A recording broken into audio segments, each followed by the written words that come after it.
¿Qué tal, apreciados estudiantes? Les doy la bienvenida a su curso de Derecho Mercantil.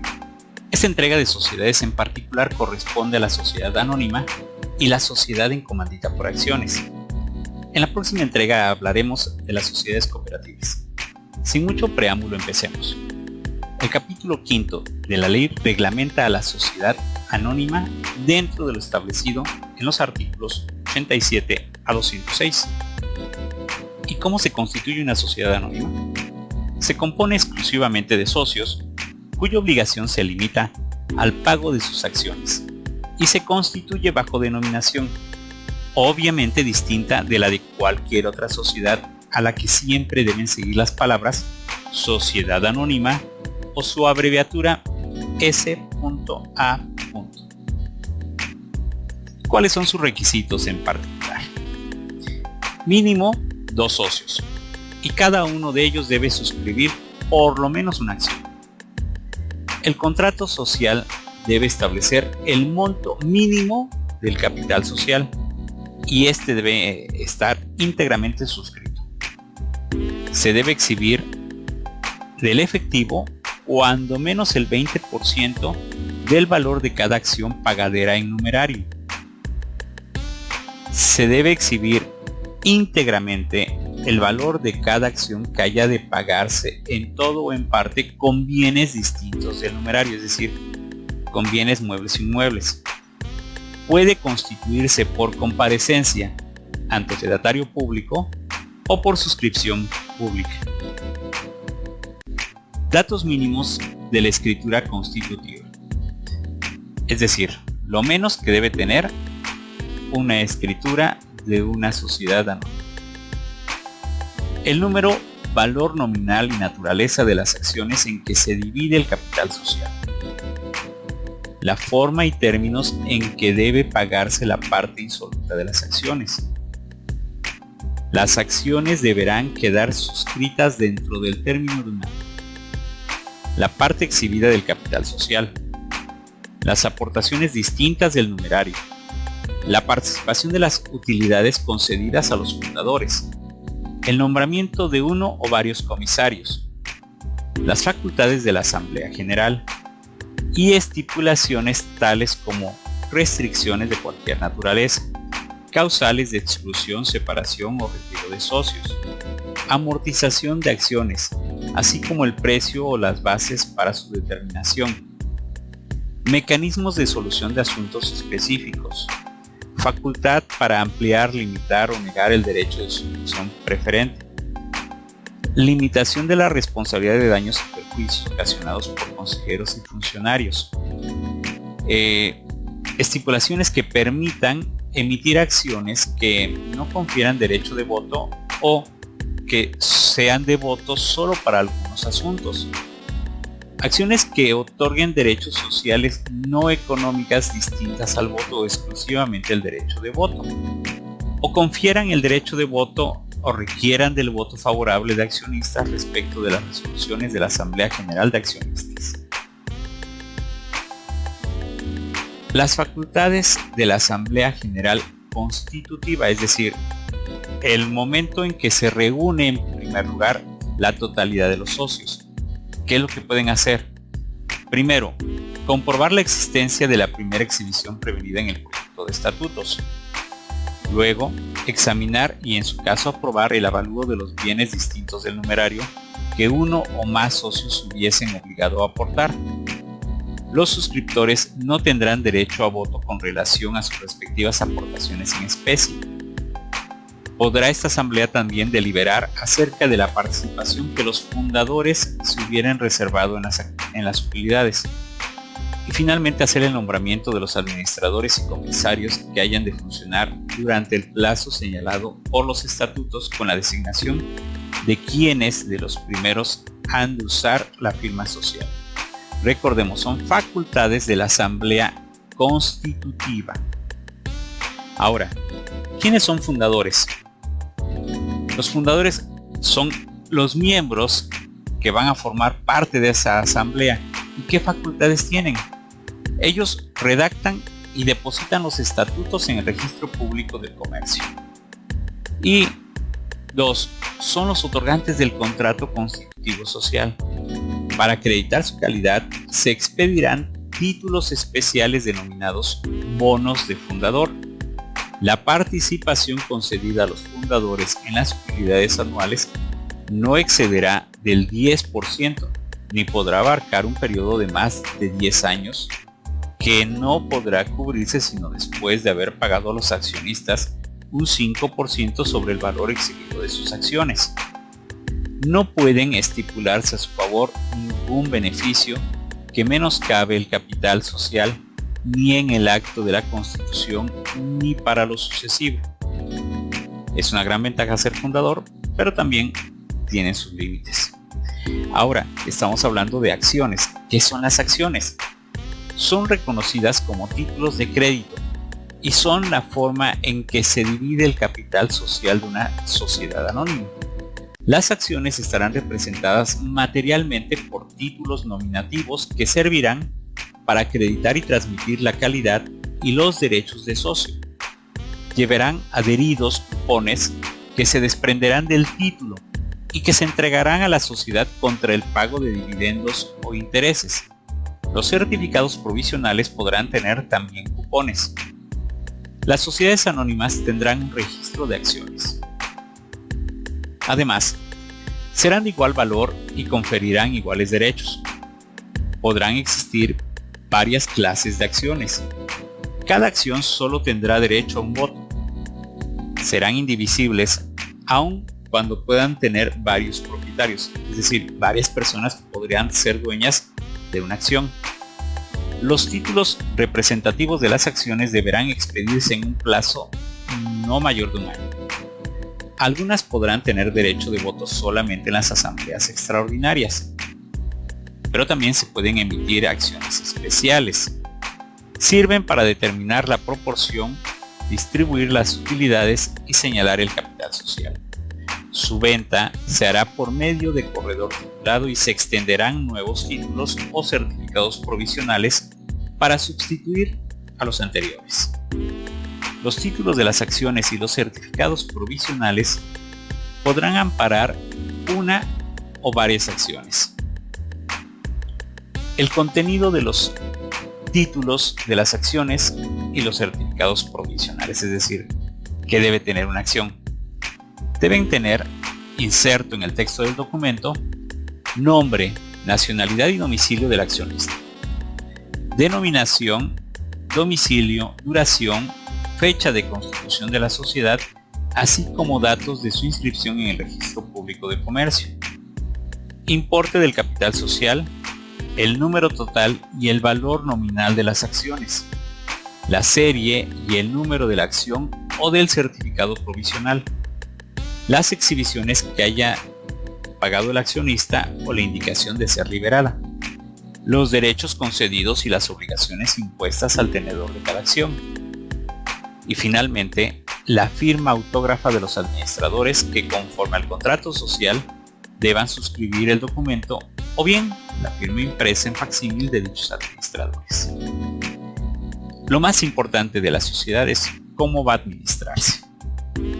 Estará a cargo de uno o varios mandatarios, temporales y revocables, quienes pueden ser socios o personas extrañas a la sociedad. Cuando sean dos o más, constituirán un consejo de administración. Será presidente el consejero primeramente nombrado, y a falta de este, el que le siga en el orden de la designación.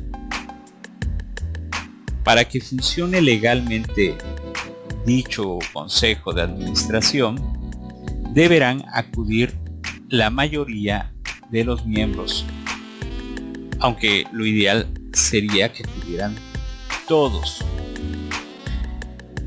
La Asamblea General de Accionistas, el Consejo de Administración o el administrador podrá nombrar uno o varios gerentes generales o especiales, sean o no accionistas. Los nombramientos de los gerentes serán revocables en cualquier tiempo por el administrador o consejo de administración o por la misma Asamblea General de Accionistas. Los cargos de administrador o consejero y de gerente son personales y no podrán desempeñarse por medio de representante. Los gerentes tendrán las facultades que expresamente se les confieran.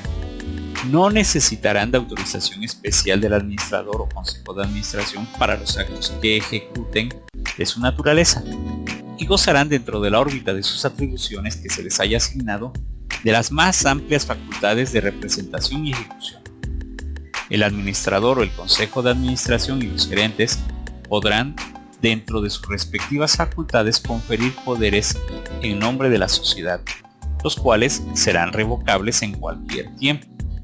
Las delegaciones y los poderes otorgados por el administrador o consejo de administración y por los gerentes no restringen sus facultades.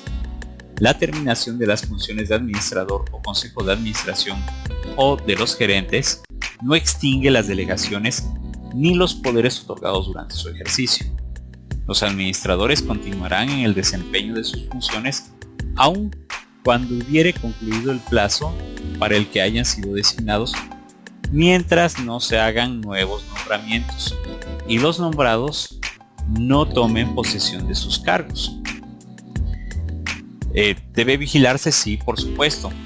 Es requisito tener un órgano de vigilancia, la cual estará a cargo de uno o varios comisarios temporales y también revocables, quienes pueden ser socios o personas extrañas a la sociedad. ¿Hay límites para estas personas? Sí. No podrán ser comisarios los que conforme a la ley estén inhabilitados para ejercer el comercio. Los empleados de la sociedad, los empleados de aquellas sociedades que sean accionistas de la sociedad, ni los parientes consanguíneos de los administradores en línea recta sin limitación de grado, los colaterales dentro del cuarto y los afines dentro del segundo. Son facultades y obligaciones de los comisarios. 1. Cerciorarse de la constitución y subsistencia de la garantía exigida a los administradores, dando cuenta sin demora de cualquier irregularidad a la Asamblea General de Accionistas. Exigir a los administradores una información mensual que incluya por lo menos un estado de situación financiera y un estado de resultados. Examinar las operaciones, documentación, registros y demás evidencias necesarios para efectuar la vigilancia de las operaciones y poder rendir fundadamente su dictamen.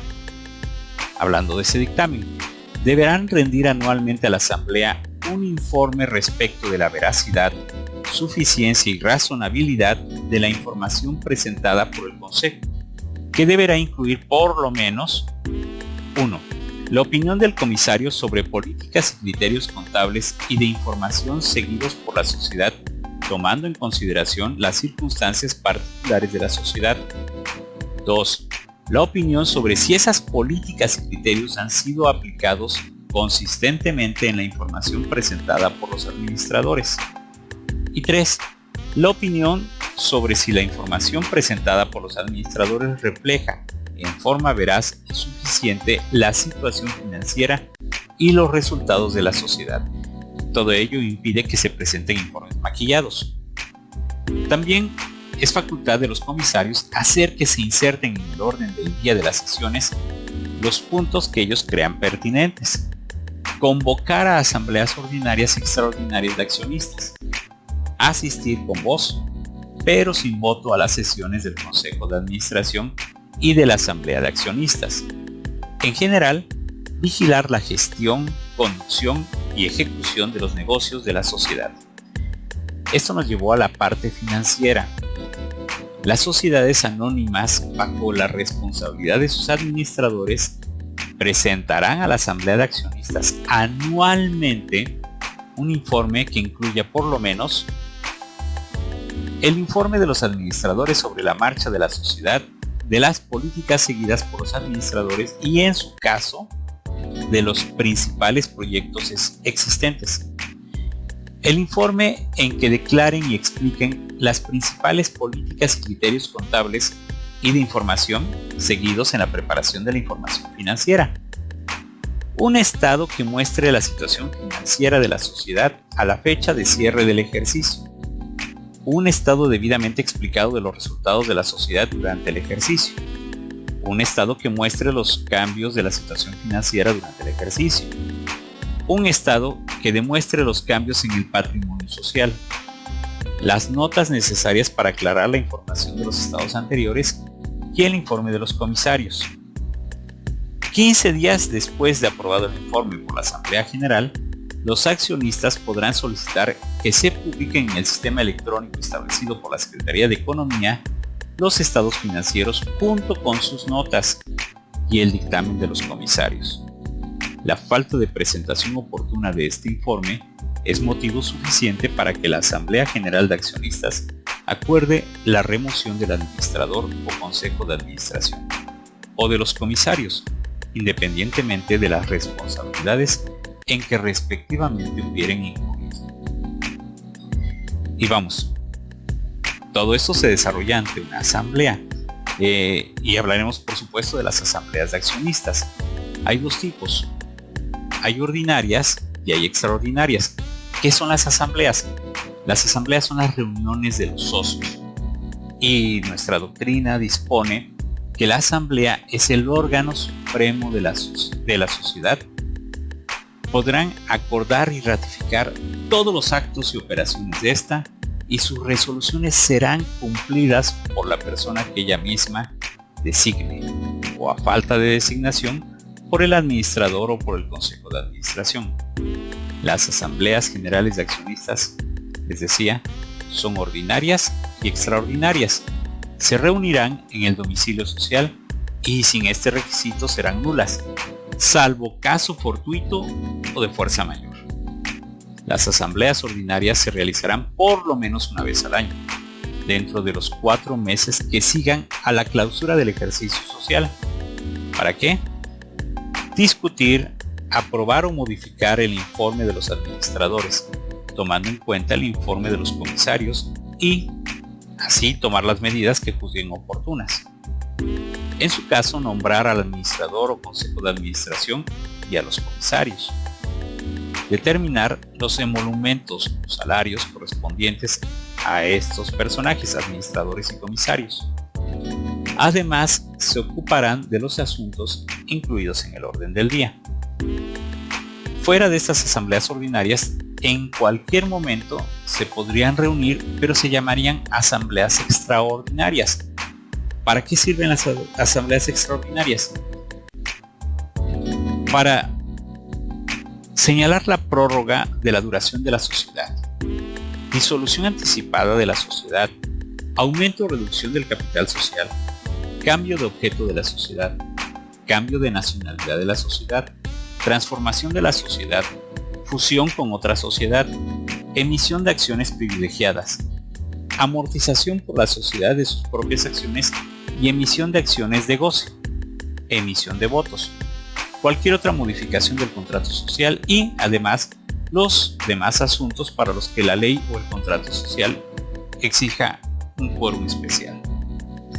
Toda resolución de asamblea tomada con infracción de lo que disponen las leyes o los estatutos será nula, salvo que en el momento de la votación haya estado representada la totalidad de las acciones. Pues bien, pasemos ahora a la otra sociedad, que es muy breve, sobre todo porque ya vimos su similar la sesión anterior, que es de la sociedad en comandita por acciones.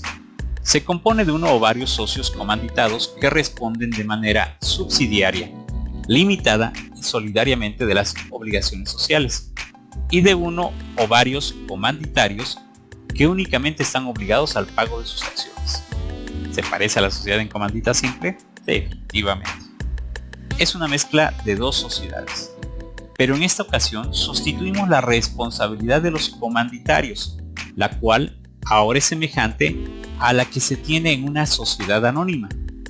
De hecho, se regirá por las reglas relativas a la sociedad anónima, excepto por el capital social está dividido en acciones y no podrá cederse sin el consentimiento de la totalidad de los comanditados y el de las 2/3 partes de los comanditarios.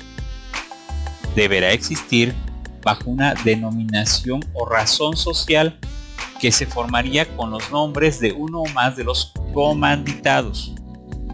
Se agregarán las palabras sociedad en comandita por acciones o su abreviatura S en C por A. En lo referente a los socios comanditados es aplicable lo relativo a la sociedad en nombre colectivo. Apreciados estudiantes, les agradezco su atención. Les recuerdo que deben realizar sus actividades de plataforma y me despido esperando que tengan un magnífico día. Espero un like si este video les ha sido de utilidad.